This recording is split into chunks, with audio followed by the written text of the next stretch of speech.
How to attack the castled king. That's exactly what you're going to learn in this lesson. And without further ado, let's start with the first example where we will discover a few most important ideas about the attack.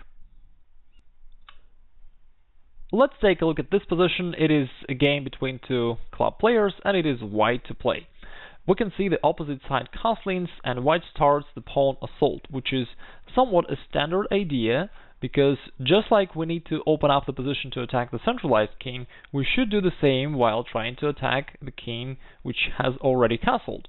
We also need to, first of all, somehow remove those pawns, or at least some of them, that cover the king so that we can get right into it. And that's what white started doing by pushing the pawn to g5. Black tried doing something similar on the queen side, and then white continued with pawn to h4.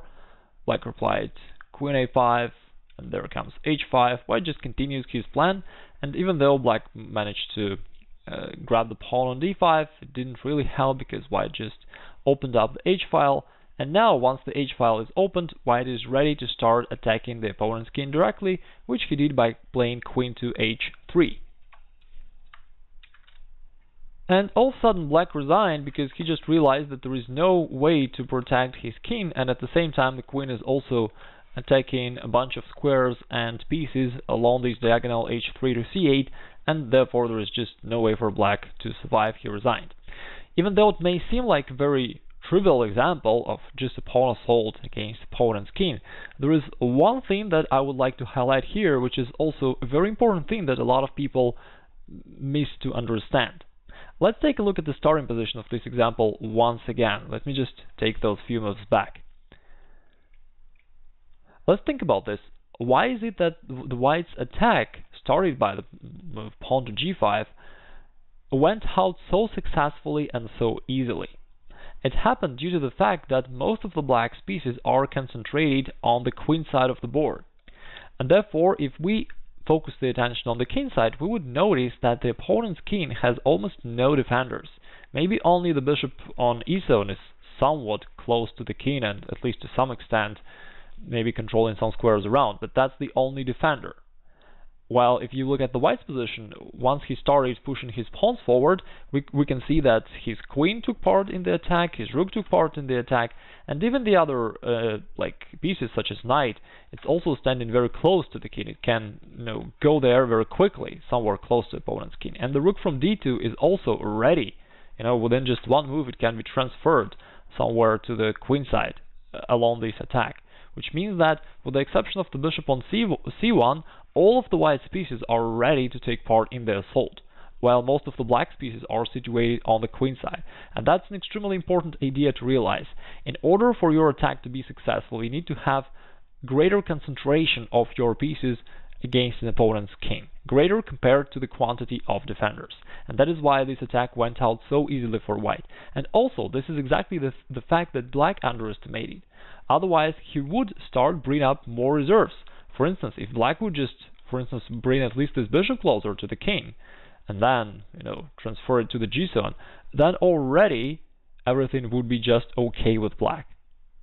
And, black is just fine here. But because black failed to realize the simple truth that the king needs some defenders, he lost the game. With that being said, let's move on to the next example. Here's another game between Alokhin and Rubinstein, two famous players of the past. It is white to play, and right now it does not really seem like white has any real chances to attack the opponent's king. And yet there is one thing which you may pay attention to, which is also a very important factor. It is the fact that black does not have that pawn on h7. Whenever you notice that the opponent's castling is weakened, that one pawn is moved forward or is absent, like in this example, it always gives you the sign that you may try to take advantage of those weaknesses. But first of all, in order for your attack to be successful, you need to have greater activity. You need to have greater concentration of your pieces on the king side compared to the amount of the opponent's pieces.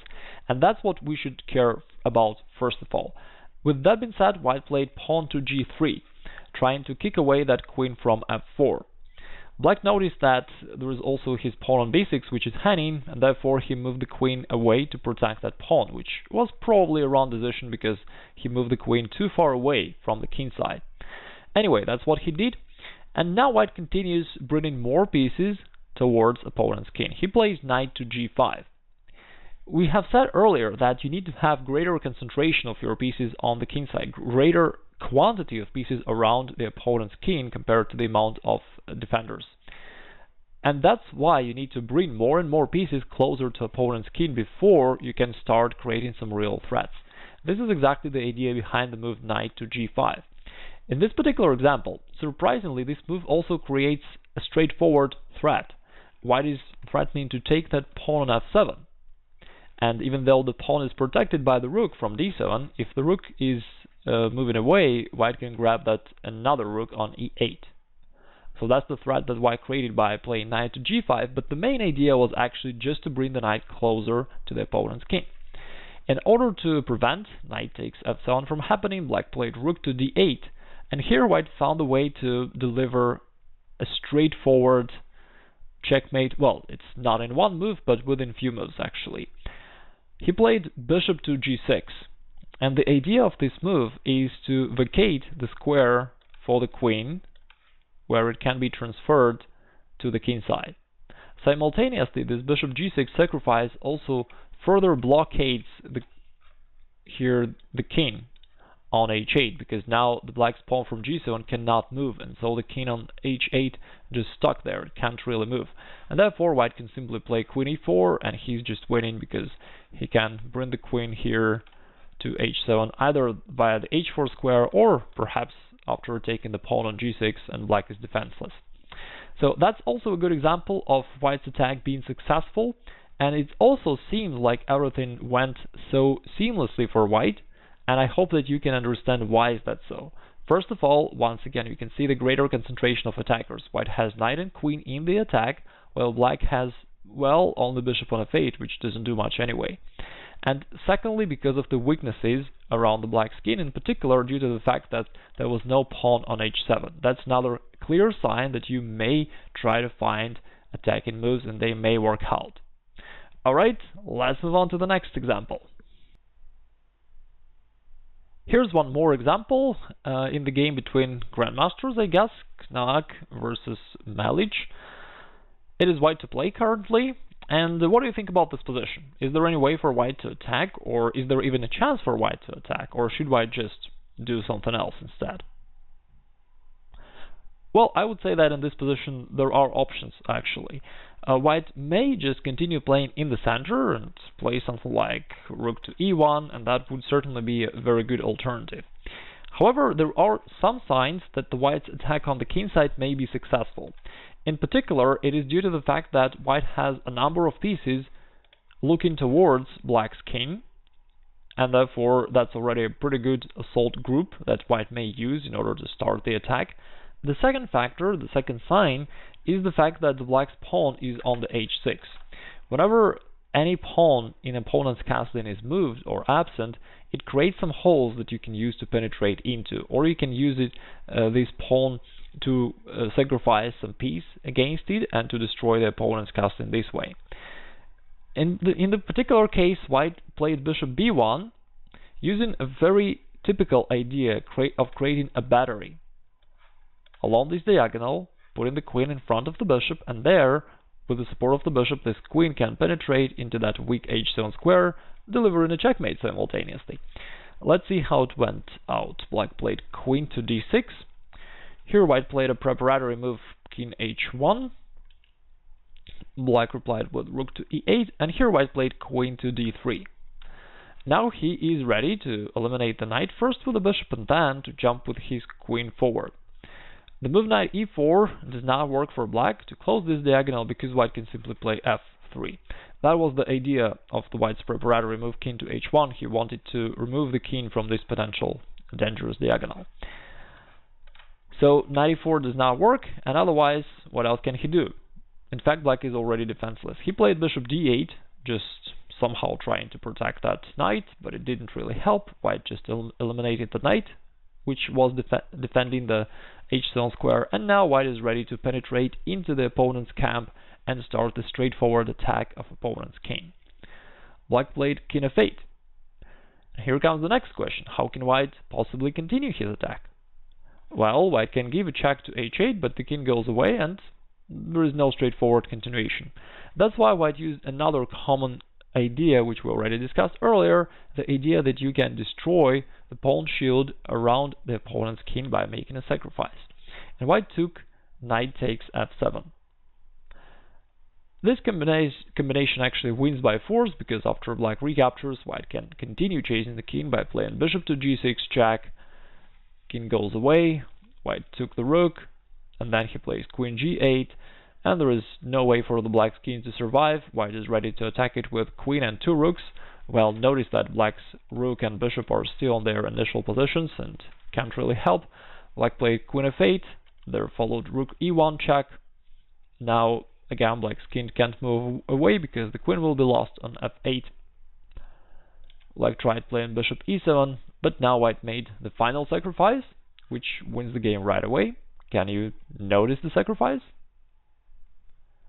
It's rook takes e7, followed by rook to e1 check. And now if king goes away, white will simply grab that queen on f8, and therefore white wins the game. Black resigned. Also a fairly cool game which illustrated a number of ideas of attack, starting from concentrating pieces around opponent's king, also using weaknesses to penetrate into the opponent's position, and finally sacrificing material to destroy the pawn shield around opponent's king. And here is the final game of this lesson between Yemelin and Nepomniachtchi. Both of them are grandmasters. It is white to play, and white pushed his pawn forward to g4. The idea is pretty straightforward. He wants to push the pawn forward to g5 with a dual idea. Black actually played knight c6 and white played pawn to g5. The idea is that, first of all, it kicks away the knight from f6. As we already know, in order for your attack to be successful, you need to have more pieces around opponent's king. That's why eliminating one of the defenders is surely a good idea. The second thing is, in order to start the straightforward attack, we need to do something against those pawns which cover the king. And you can do only two things. Either you can push your pawns, exchange them or sacrifice them and open up the lines this way, or you can sacrifice your piece against one of these pawns to eliminate them. So basically only two options you have to unwrap the position of opponent's king. And here white uses this pawn assault. Black took the knight on d4 in between, white recaptured, black played back knight d7. Currently the pawn on g5 being attacked by the bishop, but in a way it's not a big problem for white. He played queen h5. He brings one more piece closer to the opponent's king, and it's always a good idea to bring your queen close to opponent's king, because queen is actually the best attacking piece. Because it controls so many squares, it is such a powerful piece that can actually deliver a checkmate. And in the majority of the cases, the checkmate is delivered by the queen. That's why it always makes sense to try to involve it into your attack. Here black played knight to c5. By the way, what do you think about this move? Is it a good move, a bad move, or average move? What do you think? It's interesting that we discussed earlier that in order for your attack to be successful, you need to have more pieces around opponent's king. And you may notice that black voluntarily moved the knight away, further to the queen side, away from the black's king. So this is certainly a big mistake. It's clear that white is trying to attack, and therefore black should actually try to bring more pieces to defense, not moving them away. Therefore knight c5 is definitely a mistake, and it's played by Nepomniachtchi, a strong grandmaster. Therefore it's just you just can see that when you understand these general strategies, everything becomes so clearer to you, what you should do and what you should not do. Alright, white continued with rook to g1. Again, he brings one more piece into the attack, and it actually creates already a bunch of various attacking opportunities. Even one of them, it's like not really a threat, but just a cool thing. That's why I like to show you. Let's say black plays something like a5. Potentially in some variations, not right now, but in some variations white even may play a cool move queen h6. Attacking the square on the g zone with the idea that if black recaptures, white actually recaptures with a pawn, and boom, it's a checkmate all of a sudden. Again, I'm not saying that white should be doing it right now. Here black can defend, but it's just one of the ideas that white may use, and it shows how powerful white's position already is. Black played rook e8, and here white simply played rook g3. Now the threat is very straightforward, to play rook to h3 and then to take that pawn on h7 with the queen. And all of a sudden you can see that black is already in a big trouble, just because white has so many pieces on the king side and black has almost nothing. Black tried playing knight takes b3, pawn takes, and then pawn to e5. The black's idea is that now the h3 square is unavailable for the white's rook, and he tried to somehow close the position, but white found another way to get to the black's king. He played knight to d5, and the idea is to jump with this knight forward onto f6 on the next move and force black to take and open up the g file so that white can attack the king. So as we discussed earlier, two ways to remove the pawns: either use your pawns or sacrifice your piece. And here white prepares this knight f6 sacrifice. Black tried to prevent it. He played pawn to g6. White moved the queen forward to h6. Now, certainly black can't really take the bishop, because in this case the white's idea just works out very easily. Knight f6 check. This knight has to be taken, and in this case pawn takes the bishop and queen g7 is unavoidable. Black can't really do this. Let's see what he did instead. Instead he played king to h8. Black is desperately trying to somehow hold his position, but now white found a cool way to win the game. He first sacrificed the bishop. We'll see in a moment why, like what's the idea behind it, and then he jumped knight f6 anyways. And the point is that after this exchange, which is forced, black plays rook g8, trying to cover this vital g7 square, but now white can win the game. Can you find the winning continuation? I'll give you a few seconds to think about it. After the white's next move, black resigned immediately. It's the move rook to d8. Congratulations if you found it.